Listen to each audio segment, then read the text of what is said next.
अयाद संधि, सॉरी,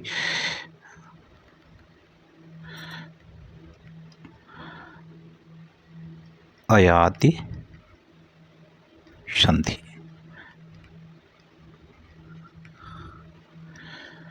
ठीक है। अच्छा, इसका जो होता है, देखिए मैं पहचान आपको बता दूं, शब्द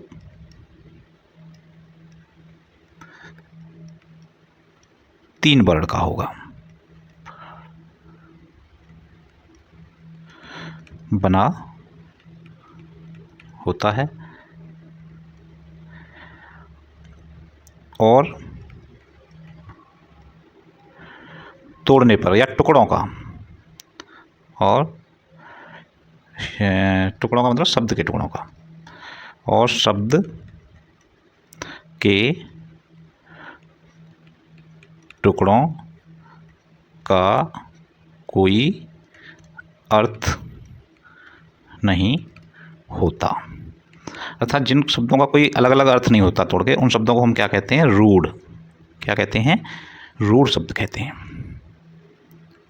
कैसे शब्द कहते हैं? रूढ़ शब्द। जिन शब्दों को ब्रेक करने पर, मतलब संधि का विच्छेद करने पर कोई अर्थ ना आए, तो ऐसे शब्दों को आप रूढ़ शब्द कहेंगे, है ना।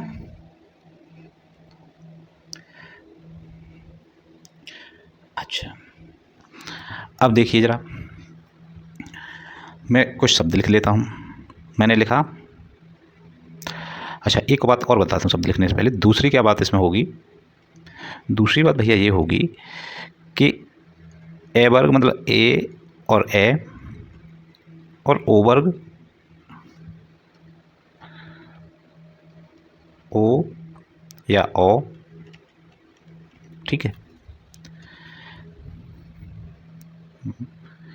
ये अलग कर दो भैया। के बाद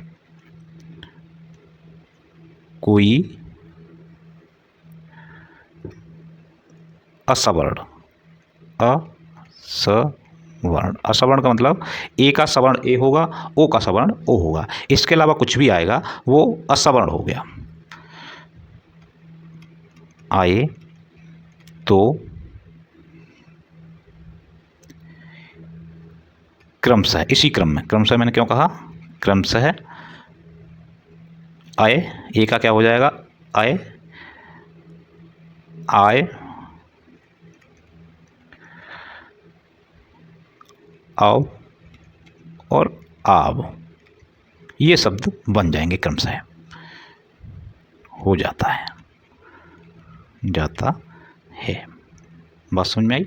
ये थोड़ी टेक्निकल भाषा है, आप थोड़ा सा समझने की कोशिश करेंगे तो ये भी आ जाएगी। अच्छा, अब उदाहरण ले लेते हैं। अच्छा, एक चीज़ और बताऊँ, इसमें संधि विच्छेद होना नहीं, तो इसका अगर आएगा तो सीधा शब्द आएगा। आपसे ये पूछा जाएगा इसमें संधि कौन सी है, बात समझ रहे हो? इसमें संधि विच्छेद करने नहीं आएगा, क्योंकि रूढ़ शब्द होते हैं, टूटने पर कोई अर्थ होता ही नहीं, और हमें तोड़ने के बाद दोनों शब्दों का अर्थ चाहिए। ठीक है, तो इसमें केवल ऐसे ही आएंगे। तो शब्द के कौन कौन से हो सकते हैं? देखिए, एक तो शब्द नयन। अब इसको कहीं से भी तोड़िए, नए न अलग कर दीजिए तब भी दोनों शब्दों का अर्थ नहीं मिलेगा, न और यन कर दीजिए तब भी दोनों का अर्थ नहीं मिलेगा। सयन, नयन, सयन, मोस्टली क्या तीन ही वर्ड होते हैं, हम ऊपर ही बता चुके हैं। और कहीं भी ब्रेक करोगे तो उसका वो नहीं आएगा। चयन, चयन का तो अर्थ है, पर चय, और इनको कहीं भी ब्रेक करेंगे नहीं होगा। अच्छा, ये हमारे आय से भी आए, इसमें यहाँ देखिए आय, आय, मतलब इसमें जो बन रहा है वो, अगर मैं वैसे ही तोड़ने की कोशिश करूं, ऐसे बन रहा है, स प्लस यन, च प्लस यन। ठीक है, तो ये दोनों अ है, इसका और इसका भी अ, ए आना चाहिए ना एक।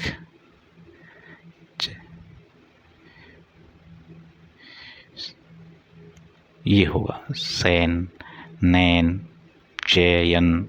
ठीक है ना, तो देखिए ये ए होगा, इसका अगर तोड़ते भी हैं तो चे प्लस यन होगा, ने प्लस यन होगा, तो ए प्लस अ मिलकर यहाँ क्या बन जाएगा? अय बन जाता है। बात समझ में आ रही है? दोबारा से समझ लीजिए कि एक उदाहरण ले रहा हूँ मैं, नयन। अगर मैं इसे तोड़ भी रहा हूँ तो ये टूट के कैसे बनेगा, ने प्लस एन, ने की ए और इधर की अ, और ए और अ मिलके हमारा क्या बन रहा है, क्रमशः के हिसाब से आय है ना। ए उसके साथ कोई भी विजाति मतलब इसके अलावा कोई भी वर्ण हो, असवर्ण हो, मतलब ए को छोड़ के, तो हमारा अय बनना है। यहाँ ए था, ए के साथ क्या था, अ था, तो ए बन गया। और भी कुछ उदाहरण ले सकते हैं जिस दिन में आय आए है ना। फिर दूसरा शब्द क्या है हमारा, आय। तो देखिए मैं लिख दूँ नायक, तो ये आ की मात्रा यहाँ और ये बन रहा है। अगर इसे कभी तोड़ने की कोशिश करेंगे तो इसकी मात्रा कौन सी होगी, 2 होगी, क्योंकि यहाँ आ का डंडा लग रहा है। ने प्लस यक, तो ए और अ, ये संधि बन रही है। मैंने कहा दोनों शब्दों का अर्थ होना चाहिए, इसलिए ये रूढ़ शब्द हैं, इसमें अर्थ नहीं है इनका। ने का कोई अर्थ नहीं है सिंगल में, यन का कोई अर्थ नहीं है सिंगल में, ठीक है ना। नयन का अर्थ है, नायक का अर्थ है, ने और यक का कोई अर्थ नहीं है। नायक हो गया, इसके अलावा गायक हो गया, और देखिए 3 ही शब्द आ रहे हैं इसमें, ठीक। अब वाला कुछ ले लो, जैसे पवन, ठीक है, इसमें क्या आ रहा है, वह आ रहा है, अब आ रहा है। इसको तोड़ने की कोशिश करेंगे तो अन किससे आता है, ओ के साथ। ओ के साथ कोई दूसरा असवर्ण हो, मतलब ओ के साथ ए ई आई ओ, सॉरी, ए अ ई आ ए भी हो सकता है, ओ भी हो सकता है, कुछ भी हो सकता है। तो इसका संधिविच्छेद क्या होगा, अ की मात्रा है, छोटे अ की मात्रा है व से पहले, तो पो होगा, पो वन, ठीक है। ओ प्लस अ, तोड़ना चाहो आप तोड़ देना अगर कहीं तोड़वा रहा है तो, वैसे रूढ़ शब्द हैं, संधि का कोई मतलब नहीं बन रहा, ठीक है। लेकिन फिर भी मॉडर्न एग्जाम है, अगर ऐसे तोड़वा रहा है तो तोड़ देना। पवन, और कुछ शब्द, हवन कह दो, है ना, हवन भी शब्द होता है, हवन। इसको कैसे तोड़ेंगे आप बताइए जरा।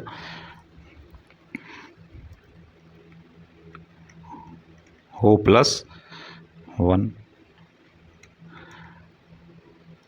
अच्छा आव का कोई ले लो, आव, ये किसके हो गए,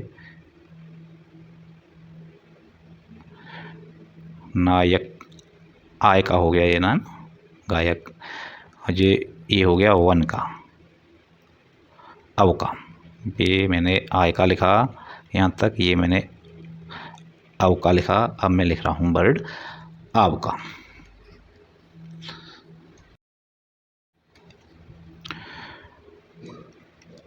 आव, आव के लिए हमें क्या चाहिए कि पहले हमारा हो ओ, उसके बाद में कोई भी असवर्ण, असवर्ण का मतलब ओ ना हो।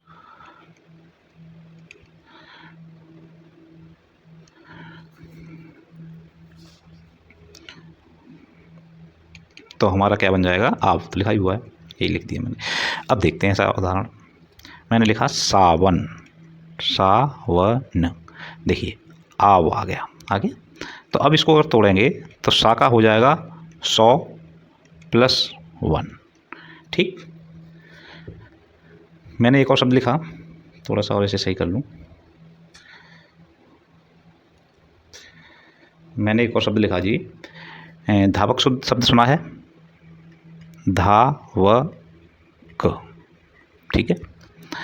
अच्छा, इसका अगर संधिविच्छेद कभी करना पड़ा तो धौ हो जाएगा, धौ वक, इस तरह से ये चलते हैं। पावक, और भी हो सकता है पावक, पौ प्लस वक, पावक, ठीक। तो ये हमारी स्वर संधि पूरी तरह से कंप्लीट हो गई। क्लियर है।